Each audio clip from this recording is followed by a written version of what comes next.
IELTS Foundation Students Book by Andrew Precious, Rachel Roberts, Joanna Precious and Joanne Gakonga. CD1. Track 1. Hello, Licha. I'm Susie Shaw, the admissions officer. Hello, pleased to meet you. I'd just like to talk to you to find out a little more information to give your new tutor, Stephen Ennis. Okay. How old are you, Licha? I'm 18. OK. Now, your start date is next Monday, that's the 14th of February, and you're in Class 2B. Sorry? 2D? No, 2B. B for Bravo. Do you know when you're finishing? October or November? I'd like to go home and see my family in November. Finishing at the end of October then, the 29th. We need a contact number here and one in China, Licha. Do you live with your parents? No, I live with my grandmother and brother, Xiao, in Hong Kong. Their telephone number is 8731-4591. And my mobile number here is 0825 701 6924. Obviously you've studied English before. How long have you been studying? About 3 years. Is that all? You must work hard. I thought you'd been studying for at least 5 years. Do you have any other hobbies? Well, I like playing table tennis. I also spend a lot of time emailing friends. Oh, and I like reading. I read in English sometimes too. Great. That's probably why your English is so good. Now, you want to take IELTS, don't you? Why is that? Well, I want to go to the University of Sydney. I'd like to study IT and computing. Really? Would you like to get a job in IT in the future? Yes, I'd really like to work with computers. There are just so many possibilities. Track 2. Hello everyone.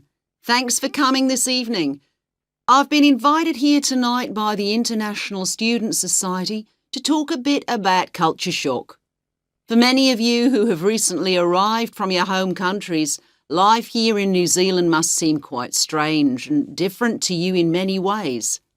Because of my work as an anthropologist, I've had the opportunity to work in quite a number of different countries with quite diverse cultures. So I've had my fair share of culture shock and know exactly how you might be feeling at this time.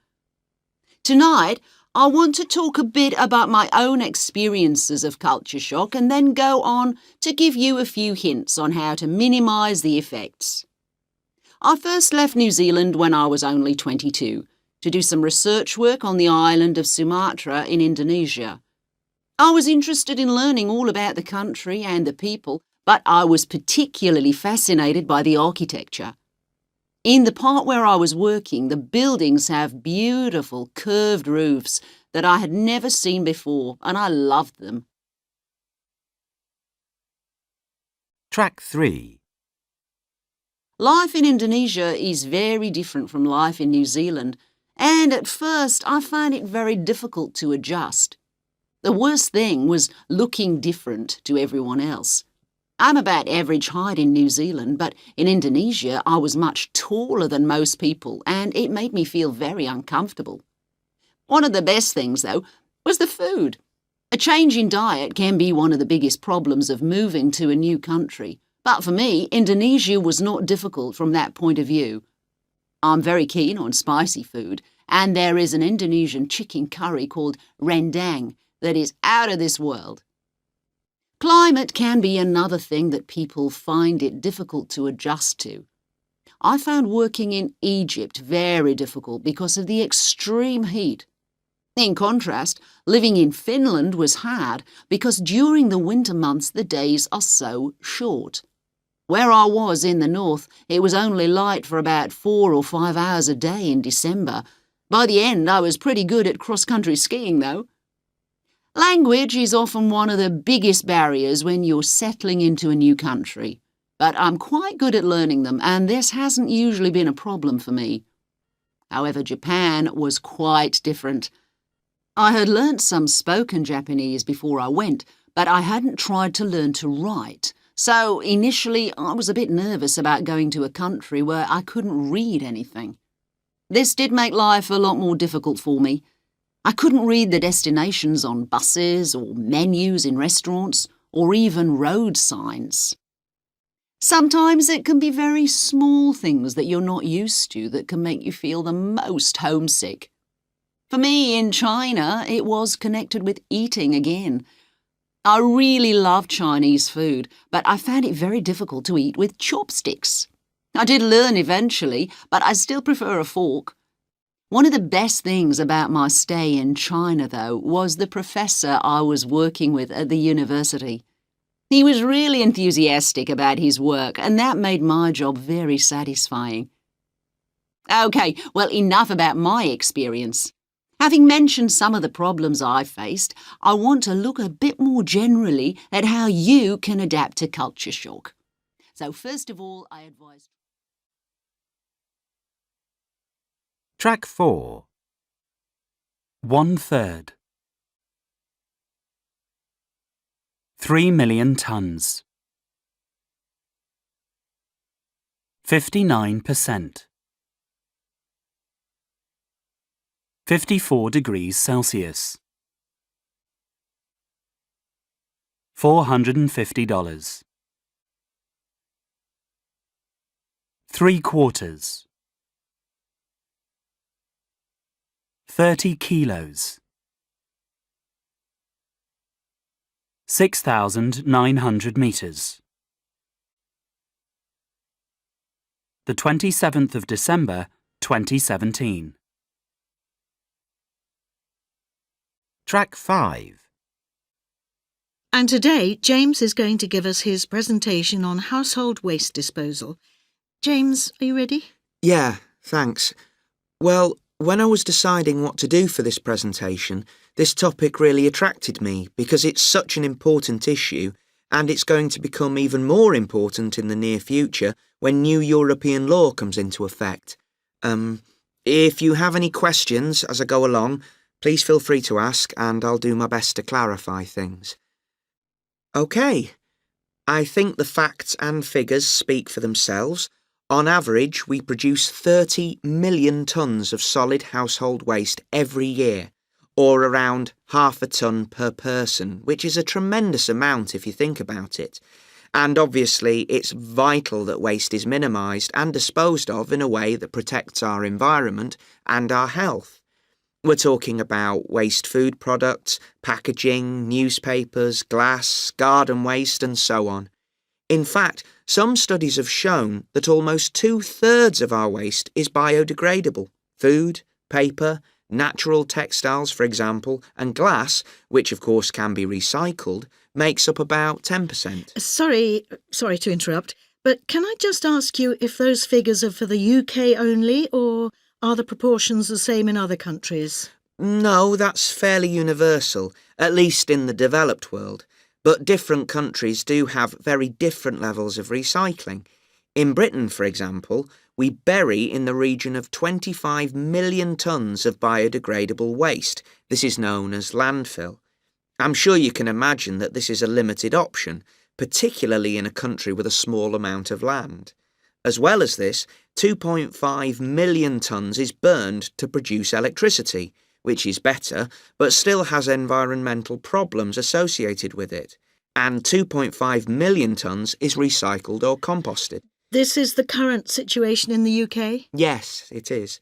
However, new European law requires us to reduce amounts of waste, and by 2020 we will only be able to send 10 million tonnes of this for landfill, and the rest will have to be recycled, burned or treated in a different way. So clearly things are going to have to change, and everyone is involved in this issue in some way. Track 7. 1. I can't stand the fact that cars are still allowed in many city centres. They cause so much noise and pollution. At rush hour, the traffic is always gridlocked. I much prefer city centres that are pedestrianised, where people can walk around with no worries about too much traffic. 2, I guess I'm quite lazy, really, as I don't bother recycling much, except newspapers.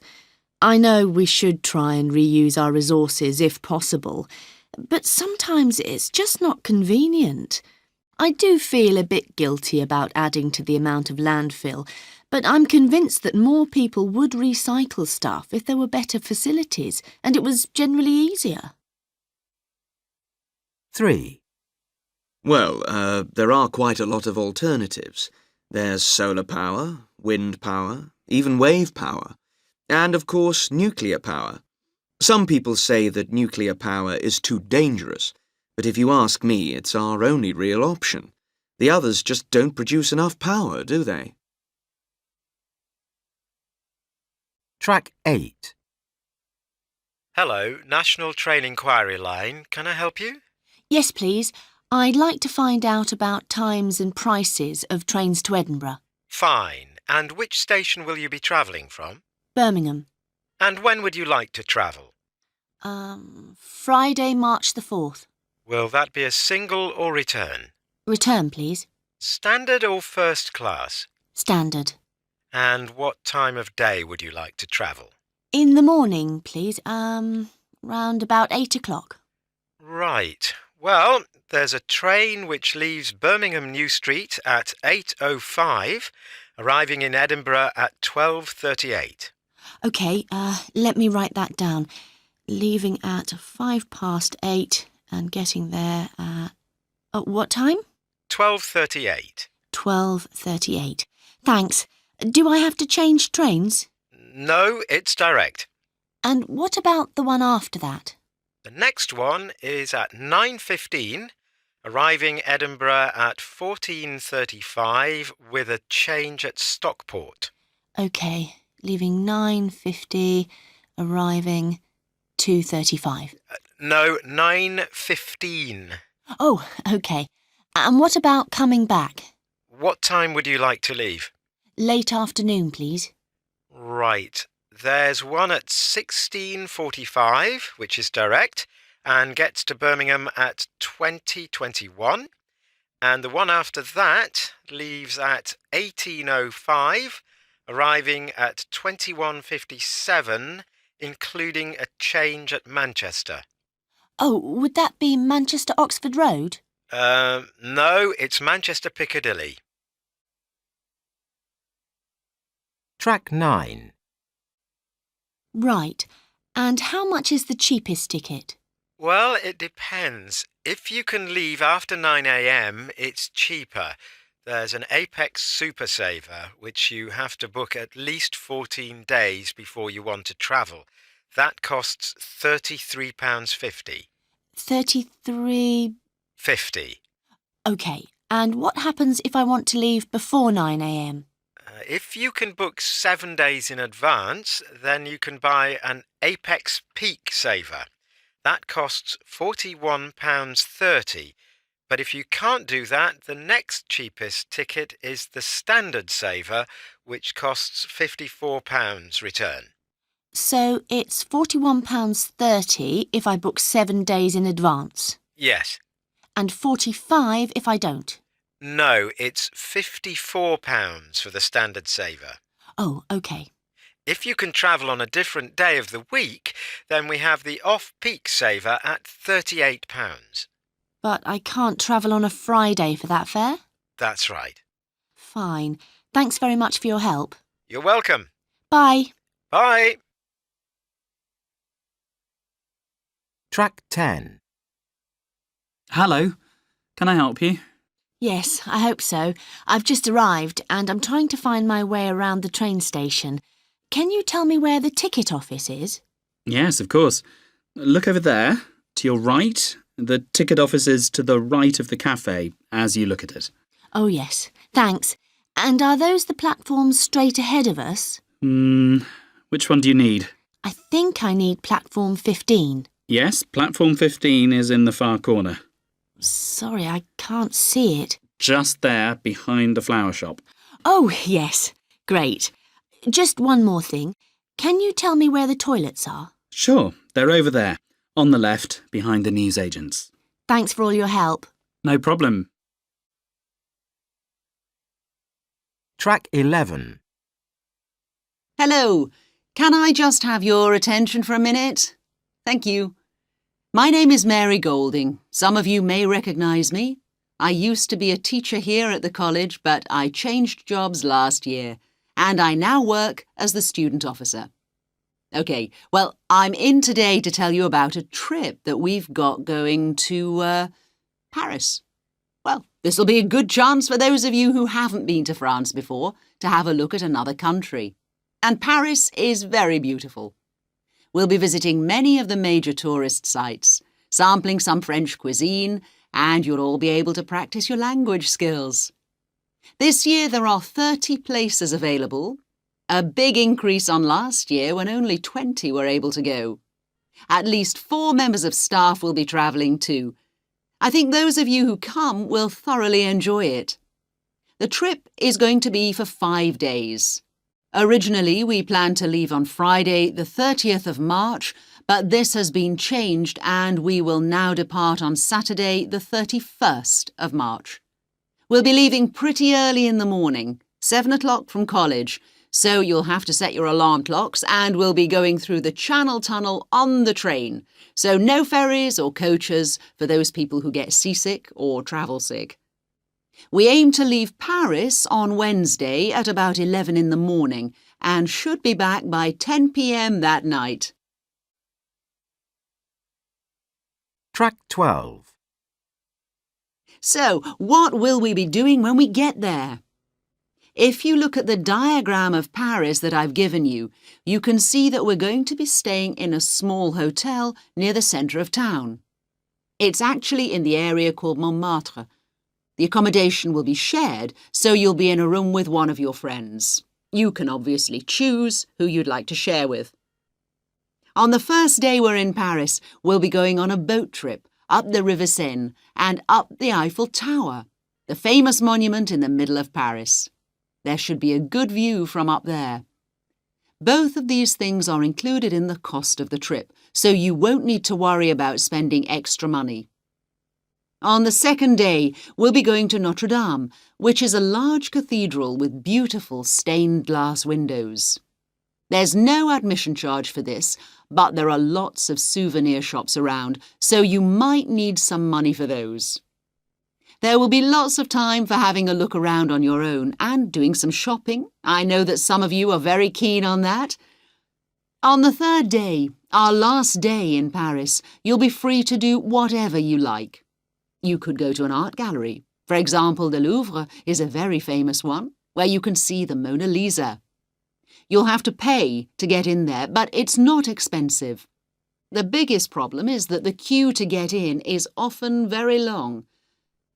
The cost of the whole trip is £120, which includes all of the transport, the hotel, and breakfasts. You'll have to buy other food yourself, so you'll need more money for that. It's a really popular trip. We've had real success with it before. I'm sure those of you who come will really enjoy it. If you'd like to go, can you sign up on this form on the student notice board by Friday? It'll be first come, first served, so do try and sign up as quickly as you can. Thank you very much. I hope to see some of you on the trip. Track 13. I'm going to talk about a place I have always wanted to visit, which is Disneyland in Florida in the United States. It's famous all over the world as the place where you can meet all your favorite characters from Disney movies. Mickey Mouse, Snow White, Cinderella. There are many wonderful things to see there, like fairy tale castles, and you can go on exciting rides from your favorite films. I know it's very popular, and so I imagine it's crowded and busy all year round. I expect you have to wait a long time for some of the rides, but I'm sure it would be worth it. I think there is a parade every day where you can see all the famous Disney characters walking and dancing down the streets with music, and afterwards you can meet them and have your photo taken with them. The other thing I would like to do there is go shopping, so I can buy lots of souvenirs to remember the trip and gifts for my friends and family.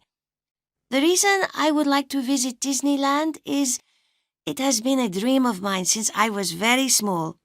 I have always loved Disney films, and although I am much older now, I still love them today. I think Disneyland is somewhere that the whole family can enjoy, whatever your age. And one day I hope to go with my own children. Track 14. It's very nice to see so many of you here tonight. I'm Constable Moore, and I'm the Crime Prevention Officer for this area. I'm here tonight to talk about Neighbourhood Watch. Can I ask, how many of you have been involved with this before? Oh yes, a few of you. That's good. Well, for the rest of you, Neighbourhood Watch is a scheme set up between the police and local people, and I'd like to tell you a bit about how it operates. Basically, it's just common sense and community spirit. 50 or 100 years ago, people tended to live in the area that they grew up in, and they didn't move around much, so most people would have known their neighbours. They probably knew each other's habits, what times they came home, who their friends were, that kind of thing. And so it was very obvious if something abnormal was happening. If a stranger was hanging around, or if someone was moving things out of a house, usually someone in the area would see what was happening and would call the police or take some kind of action. In these days where people move around the country so much, you lose a lot of that community spirit. We don't tend to know our neighbours very well, and we feel a bit embarrassed to get involved. Imagine this scene. One day, you see a large van outside your neighbour's house, and some men carrying things out of the house into the van. Without any knowledge or information about your neighbour, most of us would feel too embarrassed to do anything. Meanwhile, your neighbour's house is being burgled, and all of his possessions are being stolen in broad daylight. Another example is vandalism. People might see someone smashing a telephone box or spraying paint on a wall, but usually they don't want to get involved or call the police. Track 15. These kinds of things happen every day. A neighbourhood watch scheme aims to bring back a bit of the nosy neighbour in us all, so that we'll know if we see something suspicious and feel as if we can contact the police. How much you do is really flexible. It might be as simple as keeping an eye on a neighbour's home while they are away on holiday, or keeping a lookout for suspicious things going on in your road. If you have time, you might want to take a more active role as a committee member, or volunteer to write, print or distribute newsletters. It's really up to you. Another major benefit of being in a watch programme is that often insurance companies will lower your premium on your house insurance. Talk to your insurance company to check the details on this. Sometimes you have to fit suitable locks on your windows and doors first, but this is a worthwhile thing to do anyway. Right, has anyone got any questions? Track 16. Today on Burning Issues, we are going to discuss the issue of school absenteeism or truancy. It's been in the news a lot recently because of the woman from Oxford who was jailed because she didn't make sure her 2 daughters were going to school regularly. First of all, let me introduce my guests. David Renshaw, a government spokesperson, Lorna Coates from the Crime Reduction Charity, and Jennifer Simpson, a mother of 3 from Oxfordshire. Let me start with you, Mr. Renshaw. What is the government doing about truancy? Good morning. Well, obviously children need to go to school. Truancy damages education, of course, but can also lead children to a life of crime. But aren't the new laws about putting parents in prison rather tough? Well, we have introduced imprisonment in some cases, and some people think this is too hard, but it does seem to work. Even the mother who was jailed said that it was a good thing for her children because they now realise how important it is to go to school. It's not the only measure we have, though. Something else we are thinking about is weekend prison sentences. This means that the parent would only go to prison at the weekends, but could still keep their job in the week. We're also considering heavy fines. OK, thanks for that. Lorna, maybe you could tell us why you think children play truant. Well, I must say that I think the government isn't looking at the reasons why children play truant. They just want a quick answer, and I don't think it'll be successful. Children miss school for many reasons. For example, they might be unhappy at home, or they might have friends who play truant and encourage them to do the same. Peer pressure like this is very strong in teenagers particularly. Bullying is another common reason. Children who are bullied at school will often avoid going. I strongly believe that more research needs to be conducted into this problem. That's all very well, but can you be more specific? Well, for a start, I don't think punishing the parents will have long-term benefits. Everybody needs to work on this together. Parents, children, schools, the government and social services. It shouldn't be just the government sending parents to prison. We are obviously trying to make that happen, but it's very difficult. For example, in the spring there were over 12,000 youngsters absent from school, and a lot of these were with their parents. Now, if children are missing school with their parents' consent, then the government needs to take tough measures. Yes, but it's not always as simple as that, is it?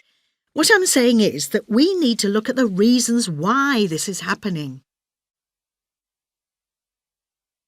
Track 17.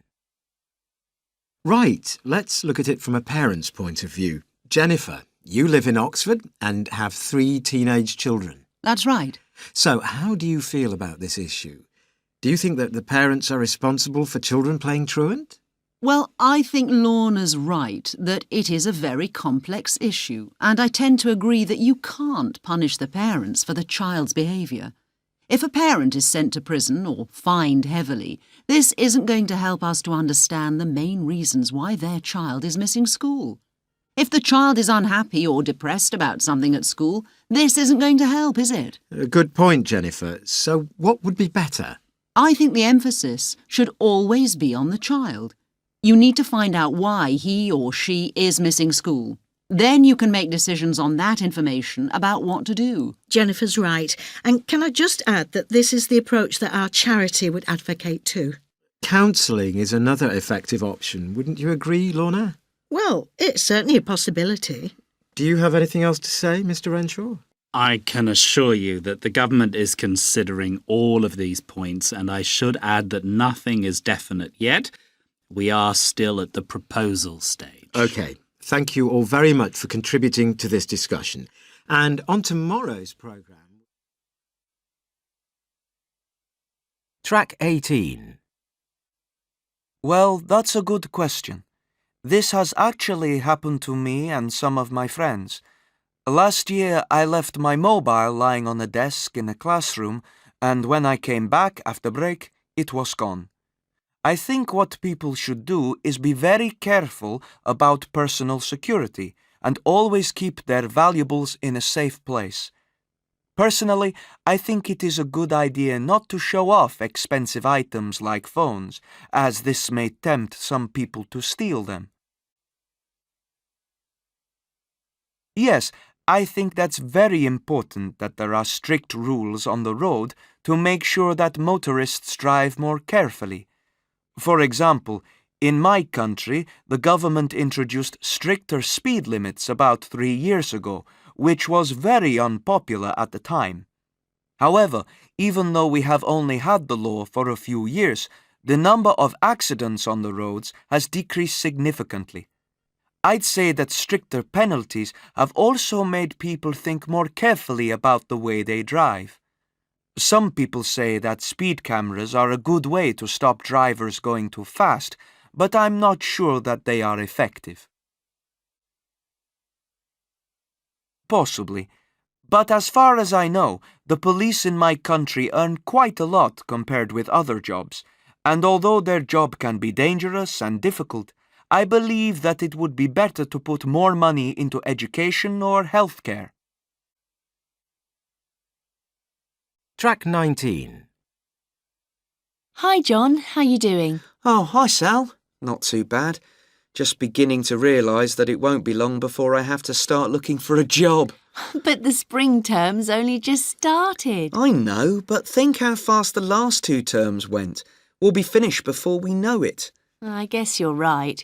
It's a bit scary, isn't it? What are you hoping to do? With my degree in business, I'd like to go into marketing, but I'll probably end up in sales as there may be more jobs there.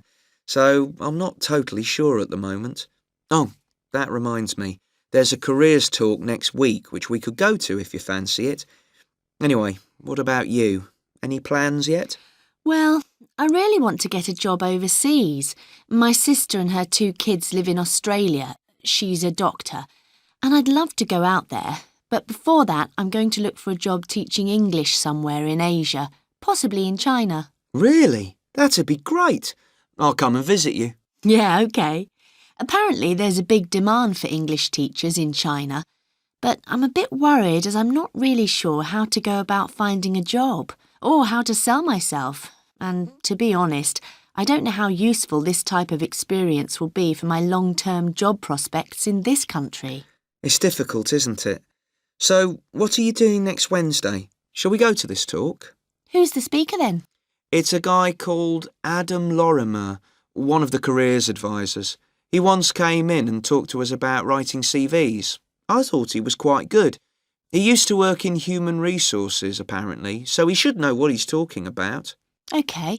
Is that the 16th or the 17th of January? Oh, let me just check. OK, it's the 17th. So what do you think? Shall we go? Maybe. What's he going to talk about? Apparently, the talk will cover looking for work and writing applications, including tips on how to impress your potential employers. That sounds perfect, actually. What time does it start? 7:30 p.m. Why don't we meet a bit earlier, say 6:30, and have a drink in the cafe? And where did you say the talk is exactly? Right, it's in the engineering block in C something, I think. Let me double check. Yes, C13, which is really easy to find as it's on the ground floor. I'll meet you there.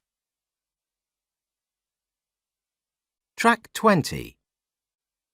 I've never been to engineering. Is it the building opposite the library? No, that's the history faculty. It's opposite modern languages. OK. Is there a small garden in front? That's right, with a water fountain. I know.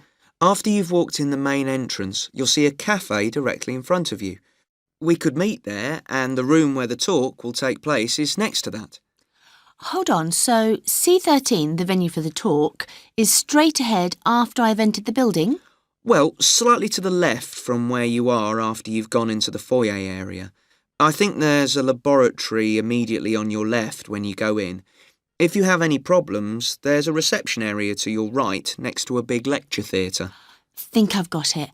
I'll give you a call if I'm running late. Better dash now as I'm meeting Tarek in 10 minutes. I'll see you in the cafe at 6:30 next Wednesday. OK, see you then. Track 21. Hello, everyone. It's good to see so many of you here. Starting your first full-time job is an important time in your lives, and it's vital to make sure you find a job that is suitable for you and that you enjoy. My talk tonight is going to be divided into 2 main parts. Firstly, looking for a job, and secondly, writing applications. Another important area is interviews, but they'll be discussed in a separate talk. There'll be time for questions afterwards, so if you could wait until then to ask anything, I'd be grateful. Right, looking for a job. I'm going to focus on 4 key ways to look for work. The first and probably the most traditional way is newspapers and magazines. These are still good places to find jobs, although the internet is probably a more popular method nowadays. National papers are still an excellent source and often run adverts for different types of jobs on different days. Find out which day covers information about the line of work you are interested in for each paper. If you're less flexible about where you want to be, Local papers are good sources if you are looking for work in specific areas. Another useful place to look is magazines, in particular specialist industry magazines relating to different sectors such as education or business, for example. Of course, most newspapers and magazines will also have websites, so let's briefly turn to online sources. The majority of you will use this method, and one of the main advantages is that you can search for information very quickly and complete applications online. At the end of the talk, I'll give you a list of useful websites on a handout. The third place to look for work I want to mention is through a job centre or agency. These are located in most towns and cities, and this can be an efficient way to look for work as you're actually letting someone else do some of the job searching for you. Most agencies get a fee from your prospective employer, so this service is usually free. Finally, as many of you know, we organise regular careers fairs here when representatives from major companies provide information about job opportunities. This is a great chance to have direct contact with a range of employers. Check the university website for news of future events. Track 22. So, you've found a job that you want to apply for. What next? The first step is usually to contact the company by phone or email and ask for an application form and a job description. Refer to the original job advert and make sure that you mention or include the job reference number. Next, read the job description. Do your skills, qualifications and experience make you a suitable candidate? When you complete the application form, whether on paper or online, do it carefully and make sure the information you give is specific to the job and not just general. It's really important to say how your skills and experience match the job requirements and what personal qualities you have that would benefit the employer.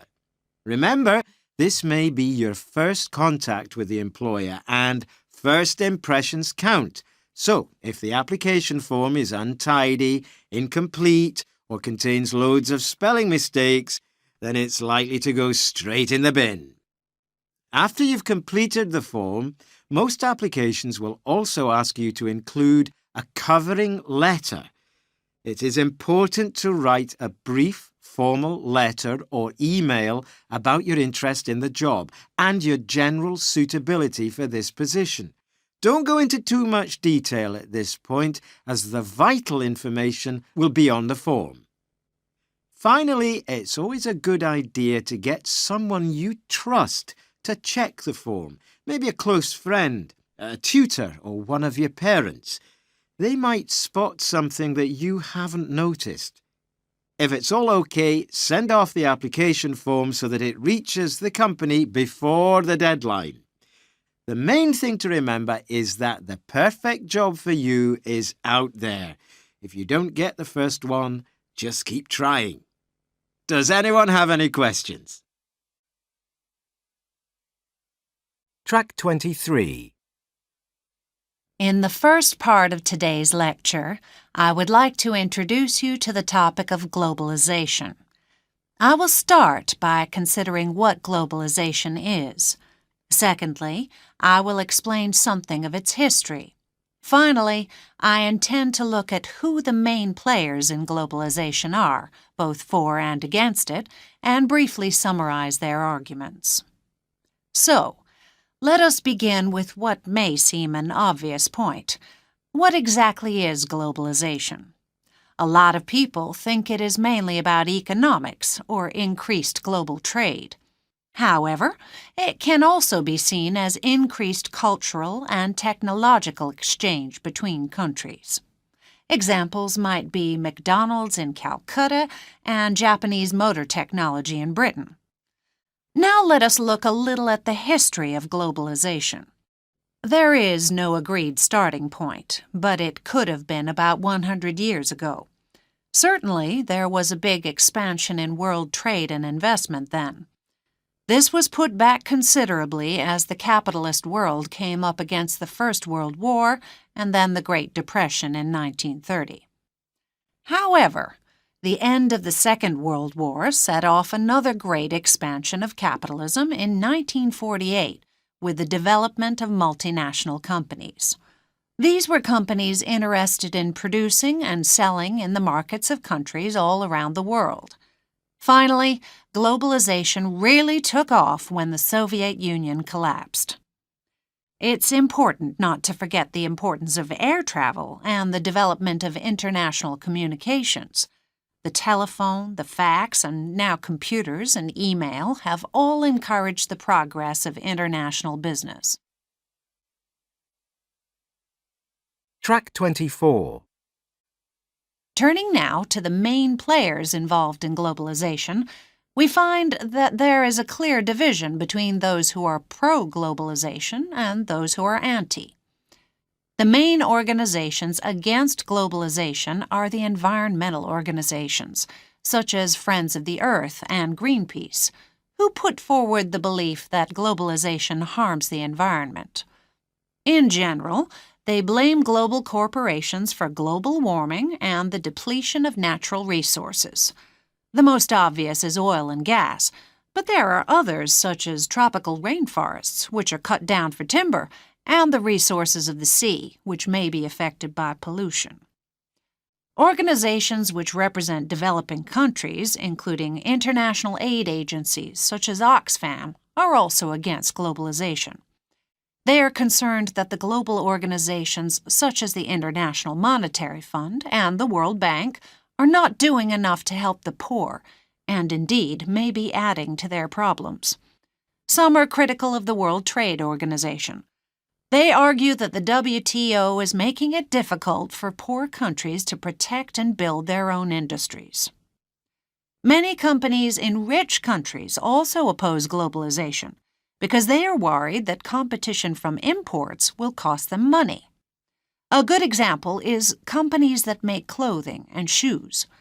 These are among the few industries in which poor countries can provide effective competition with imports of cheap goods because wages are so much lower than in America or Europe. Lastly, some trade unions oppose globalization too. They say it leads to a lowering of wages and conditions of work in the developed and the developing world. Having looked at some of the anti-globalization arguments, let's now consider those in favor. There are, of course, many organizations in favor of globalization. Perhaps the most important one is the World Trade Organization, or WTO. This was set up in 1995 and has 153 member countries.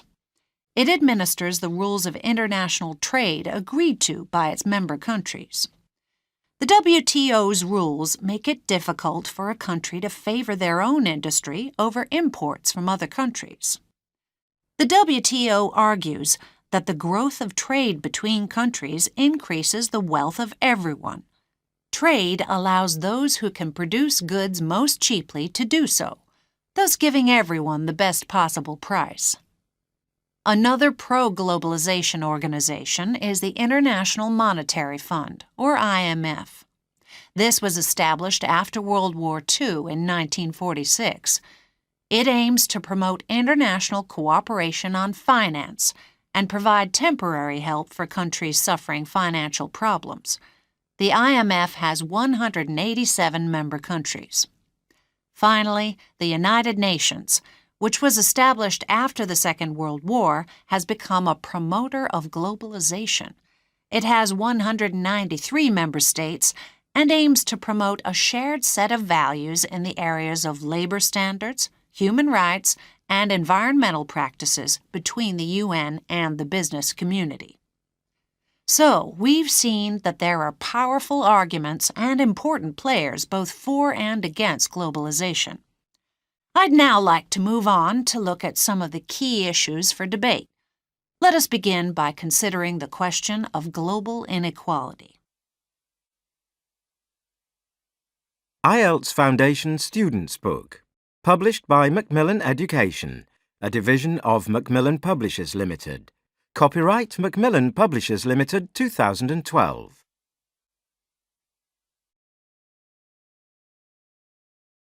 IELTS Foundation Students Book by Andrew Precious, Rachel Roberts, Joanna Precious and Joanne Gakonga. CD2. Track 1. I'm going to talk about a company which is called Honda. It's a Japanese company, and they sell a range of vehicles such as small family cars, estates and sports cars. They also produce motorbikes. It's a very good company and is well known all over the world. I'm sure Honda products are common in most countries, but I've heard that they are especially popular in Asia and Europe. There are many reasons why Honda is successful, but I think one of the main ones is because it produces a new range of models every year. I expect the company has teams of skilled professionals who design and create cars using modern technology, which means new models have many of the latest features. Another reason for Honda's success is that the models are often more economical than some of their competitors, in both price and petrol consumption. Honda also makes expensive luxury cars too, and some of these are designed to be very fast. This shows that Honda products appeal to a wide range of people. The company is also successful because parts for these cars are usually very cheap and easy to get in most countries. As far as I know, Honda advertises new cars on TV quite a lot, and these advertisements often look quite stylish. I've also seen their products advertised in newspapers and on large billboards by the side of the road. In my country, you see many Hondas on the road, but these have been imported from overseas, as we don't really have much of a car industry. Track 2. Well, there are clearly different ways of looking at it. Cheaper flights mean that more people can afford to travel. This has to be a good thing in that more people can experience different cultures and places. On the other hand, more flights cause more pollution, and some tourist destinations have too many tourists and not enough clean water supplies and so on. As far as I'm concerned, though, the benefits outweigh the disadvantages.